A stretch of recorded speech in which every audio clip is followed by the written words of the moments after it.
قرآن کہانی کے تمام دیکھنے اور سننے والوں کو السلام علیکم ورحمۃ اللہ وبرکاتہ۔ اس چینل پر ہم قرآن پاک کے کچھ ایسے پہلوؤں کا ذکر کرتے ہیں جن پر ہمیں زیادہ توجہ کی ضرورت ہے۔ آج کی اس ویڈیو میں ہم قیامت کی 10 بڑی نشانیوں میں سے ایک اور نشانی سورج کے مغرب سے طلوع ہونے کے بارے میں قرآن و حدیث کے ساتھ ساتھ سائنس کے لحاظ سے بھی سمجھنے کی کوشش کریں گے۔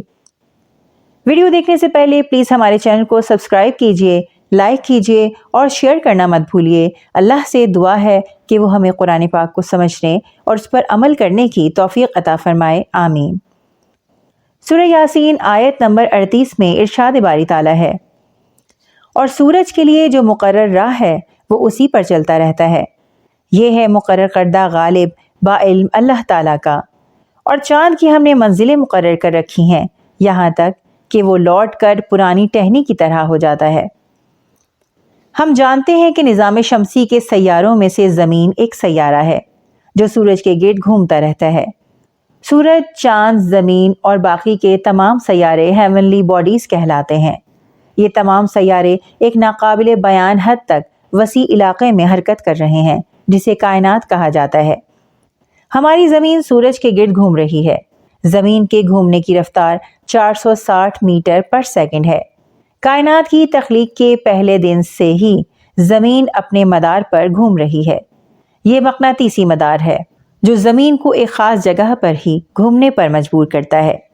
شروع میں زمین 4 گھنٹے میں یہ چکر مکمل کرتی تھی، لیکن اس کے بعد سے مسلسل یہ سست روی کا شکار ہے۔ اس وقت زمین اپنے مدار پر ایک چکر 23 گھنٹے 56 منٹ اور 4 سیکنڈ میں پورا کرتی ہے۔ سائنسدان یہ بات ثابت کر چکے ہیں کہ زمین کی رفتار سست ہو رہی ہے۔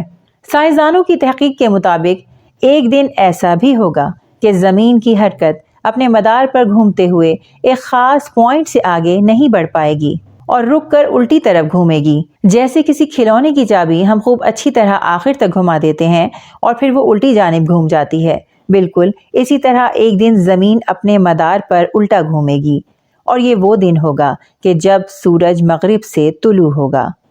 صحیح مسلم حدیث نمبر 2941 اور سنن ابن ماجہ کی حدیث نمبر 4069 میں حضرت عبداللہ بن عمر رضی اللہ تعالیٰ عنہ سے روایت ہے کہ میں نے رسول کریم صلی اللہ علیہ وآلہ وسلم سے ایک ایسی حدیث سنی ہے جس کو سننے کے بعد میں اسے بھولا نہیں۔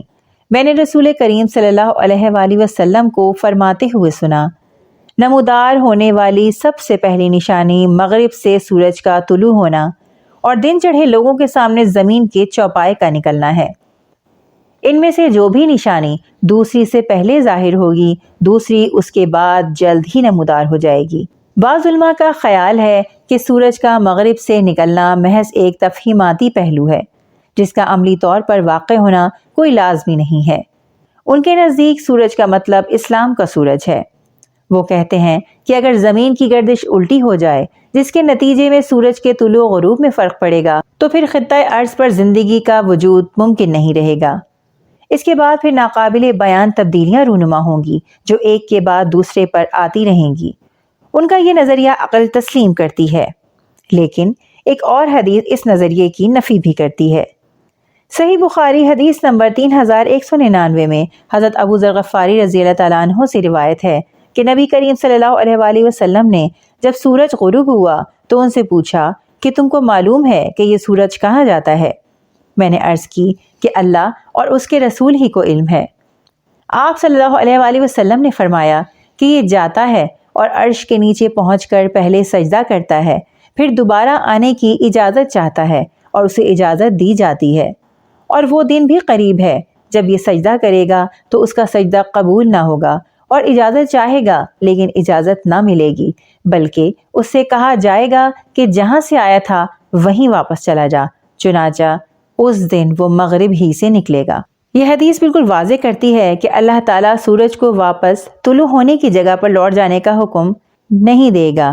اس کا مطلب یہ ہے کہ سورج کا مغرب سے طلوع ہونا کوئی تفہیماتی بات نہیں بلکہ ایک عملی بات ہے۔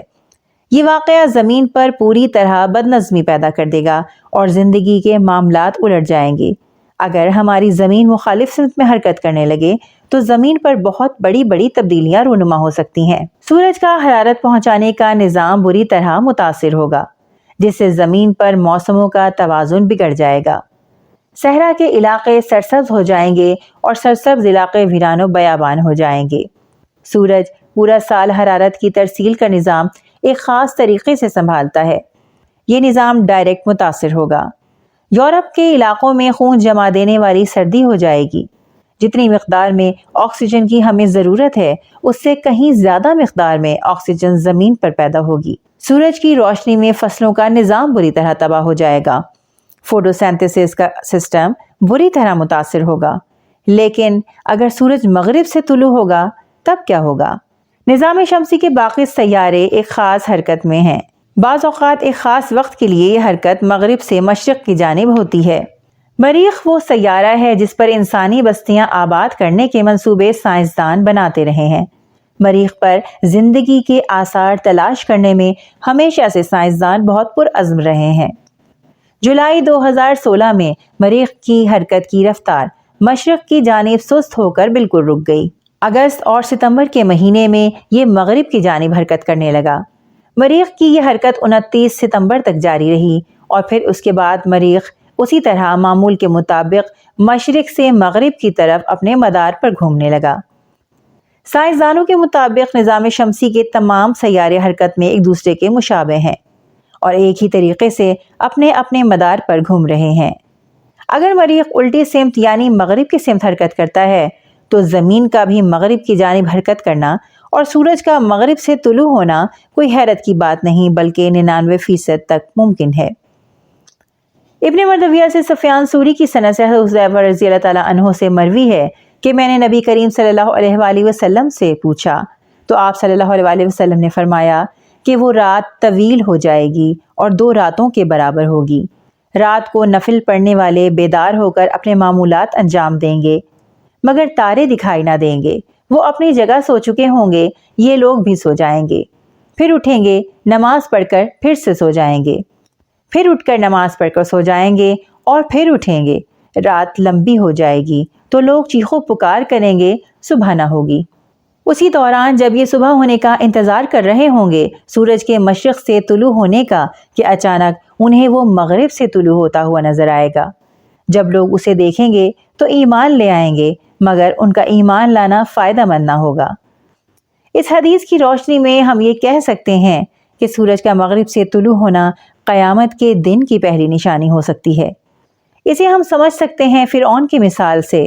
فرعون جب دریائے نیل میں غرق ہونے لگا اور موت کے فرشتوں کو دیکھ لیا تب چلایا کہ میں ایمان لاتا ہوں۔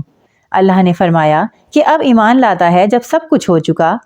اسی طرح مستند احادیث میں منقول ہے کہ اللہ انسان کی توبہ قبول کرتا ہے جب تک کہ وہ موت کے فرشتے نہ دیکھ لے۔ اس بارے میں سنن ابن ماجہ کی حدیث نمبر 4070 میں بیان ہے کہ حضرت صفوان بن اسال رضی اللہ تعالیٰ عنہ سے روایت ہے کہ نبی کریم صلی اللہ علیہ وآلہ وسلم نے فرمایا مغرب یعنی سورج کے ڈوبنے کی سمت میں ایک کھلا دروازہ ہے، اس کی چوڑائی 70 سال کی مسافت ہے۔ یہ دروازہ ہمیشہ توبہ کے لیے کھلا رہے گا جب تک کہ سورج ادھر سے نہ نکلے گا، تو اس وقت کسی شخص کا جو اس سے پہلے ایمان نہ لایا ہو ایمان لا کر کوئی نیکی نہ کما لی ہو، اس کا ایمان لانا کسی کام نہ آئے گا۔ قیامت کے دن کچھ بھی نارمل نہیں ہوگا۔ جو لوگ حضرت عیسیٰ علیہ السلام کو دجال کو قتل کرتے دیکھ کر اور یاجوج و ماجوج کی ہلاکت دیکھ کر بھی غفلت میں مبتلا ہوں گے ان کا اس دن ایمان لانا ان کے کسی بھی کام نہ آئے گا۔ صحیح مسلم حدیث نمبر 2950 میں حضرت سہل رضی اللہ تعالیٰ عنہ سے روایت ہے کہ انہوں نے رسول کریم صلی اللہ علیہ وآلہ وسلم سے سنا آپ انگوٹھے کے ساتھ والی شہادت کی انگلی اور بڑی انگلی کے ساتھ اشارہ فرما رہے تھے کہ میں اور قیامت اسی طرح ساتھ ساتھ بھیجے گئے ہیں۔ سورج کا مغرب سے طلوع ہونا قیامت کے دن کی پہلی علامت ہو یا قیامت سے پہلے کی علامت ہو، بہرحال اس کا ہونا برحق ہے۔ لیکن یہاں یہ سوال پیدا ہوتا ہے کہ ہم نے اس بارے میں کیا طرز عمل اختیار کیا ہے؟ ایک غفلت ہے جو ہمارے حواس پر طاری ہے۔ آئیے اس غفلت کی نیند کو ختم کرنے میں ایک دوسرے کی مدد کریں اور قرآن و سنت کو آج کے زمانے کے مطابق سمجھنے کی کوشش کریں، خاص طور پر قیامت کی نشانیوں کے بارے میں سمجھنے کی کوشش کریں۔ اس سے پہلے کہ بہت دیر ہو جائے، آئیے ہم قدم بڑھائیں۔ امید ہے کہ اس ویڈیو سے آپ کو کچھ مفید معلومات ضرور حاصل ہوئی ہوں گی۔ قرآن پاک کو سمجھنے کے اس سفر میں ہمارے ساتھ رہیے، دیکھتے رہیے قرآن کہانی۔